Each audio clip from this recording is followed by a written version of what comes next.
अपनी प्रियतमा की यह हालत देखकर उन्होंने कहा, हे राम गुरु, तुम शोक मत करो, पृथ्वी पर जाओ और रेवती के शरीर में समा जाओ, तब तुम मेरी सेवा में उपस्थित होगे।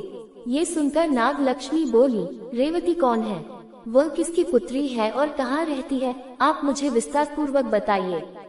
ये सुनकर भगवान अनंत मुस्कुराए और अपने प्रिया से बोले, ये दुनिया की शुरुआत के बारे में है। मैंने कद्रु के गर्भ से कश्यप के पुत्र के रूप में जन्म लिया। वैसे तो शेषनाग के बल, पराक्रम और अवतारों का उल्लेख विभिन्न पुराणों में है। शेषनाग के 4 अवतार माने जाते हैं। लक्ष्मण राजा दशरथ के तीसरे पुत्र और भगवान विष्णु के राम अवतार के छोटे भाई के रूप में शेषनाग ने सुमित्रा के गर्भ से जन्म लिया था। उन्होंने अपने बड़े भाई श्री राम के साथ लक्ष्मण ने कई असुरों का वध किया था। इन्होंने ही असुरराज रावण के पुत्र इंद्रजीत तथा अतिकाया का वध किया था तथा वे सभी कलाओं में निपुण थे, चाहे वो मल्लयुद्ध हो या धनुर्विद्या। बलराम वसुदेव के ज्येष्ठ पुत्र बलराम शेषनाग का ही रूप माने जाते हैं। उन्होंने भगवान विष्णु के कृष्ण अवतार के बड़े भाई के रूप में रोहिणी के गर्भ से जन्म लिया था। इनके बल और पराक्रम का उल्लेख अनेक पुराणों में मिलता है। ये गदा युद्ध में विशेष प्रवीण थे तथा भीमसेन और दुर्योधन इनके ही शिष्य माने जाते हैं। पतंजलि, महर्षि पतंजलि भी शेषनाग के ही अवतार माने जाते हैं। ये पूर्व कलयुग में अवतरित हुए थे तथा इस युग में भी भगवान विष्णु के साथ अवतरित होंगे। रामानुजाचार्य विष्णु पुराण और पद्म पुराण के अनुसार शेषनाग कलयुग में 2 अवतार लेकर जन्म लेंगे। पहला महर्षि पतंजलि का अवतार और दूसरा रामानुजाचार्य का अवतार। नागराज एक संस्कृत शब्द है जो कि नाग तथा राज, राजा से मिलकर बना है, अर्थात नागों का राजा।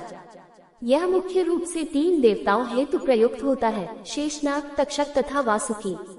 अनंत, तक्षक तथा वासुकी तीनों भाई महर्षि कश्यप तथा उनकी पत्नी कद्रु के पुत्र थे, जो कि सभी नागों के जनक माने जाते हैं। मान्यता के अनुसार नाग का वास पाताललोक में है। सबसे बड़े भाई शेषनाग भगवान विष्णु के भक्त हैं एवं नागों का मित्रतापूर्ण पहलू प्रस्तुत करते हैं, क्योंकि वे चूहे आदि जीवों से खाद्यान्न की रक्षा करते हैं। भगवान विष्णु जब क्षीरसागर में योग निद्रा में होते हैं तो अनंत उनका आसन बनते हैं तथा उनकी यह मुद्रा अनंत शयनम कहलाती है। अनंत ने अपने सिर पर पृथ्वी को धारण किया हुआ है। उन्होंने भगवान विष्णु के साथ रामायण काल में भगवान विष्णु के राम अवतार के समय राम के छोटे भाई लक्ष्मण तथा महाभारत काल में भगवान विष्णु के कृष्ण अवतार के समय कृष्ण के बड़े भाई बलराम के रूप में अवतार लिया। इसके अतिरिक्त रामानुज तथा नित्यानंद भी उनके अवतार कहे जाते हैं। छोटे भाई वासुकी भगवान शिव के भक्त हैं। भगवान शिव हमेशा उन्हें गर्दन में पहने रहते हैं। तक्षक नागों के खतरनाक पहलू को प्रस्तुत करते हैं, क्योंकि उनके जहर के कारण सभी उनसे डरते हैं। गुजरात के सुरेंद्रनगर जिले के थानगढ़ तहसील में नाग देवता वासुकी का एक प्राचीन मंदिर है। इस क्षेत्र में नाग वासुकी की पूजा ग्राम्य देवता के तौर पर की जाती है। ये भूमि सर्प भूमि भी कहलाती है। थानगढ़ के आसपास और भी अन्य नाग देवता के मंदिर मौजूद है। देवभूमि उत्तराखंड में नाग के छोटे बड़े अनेक मंदिर हैं। वहाँ नागराज को आमतौर पर नाग देवता कहा जाता है और नागराज शब्द का प्रयोग यहाँ के लोगों द्वारा नहीं किया जाता है। उत्तराखंड में सिर्फ नागराजा शब्द का प्रयोग होता है और सेनमुखीम नागराजा उत्तराखंड का सबसे प्रसिद्ध तीर्थ है, जहाँ कृष्ण भगवान नागराजा के रूप में पूजे जाते हैं और यह उत्तरकाशी जिले में है तथा श्रद्धालुओं में सेन नागराजा के नाम से प्रसिद्ध है। एक अन्य प्रसिद्ध मंदिर दांडा नागराज पौड़ी जिले में है। उत्तरकाशी में 2 नाग कालिया और वासुकी नाग को नागराज के स्वरूप में पूजा जाता है।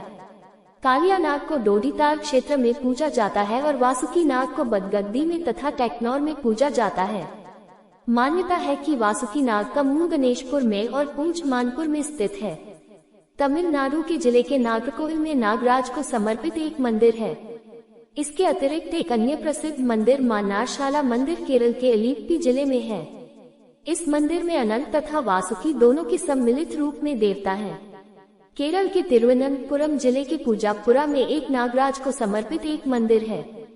ये पूजापुरा नगरुकावु मंदिर के नाम से जाना जाता है। इस मंदिर की अद्वितीयता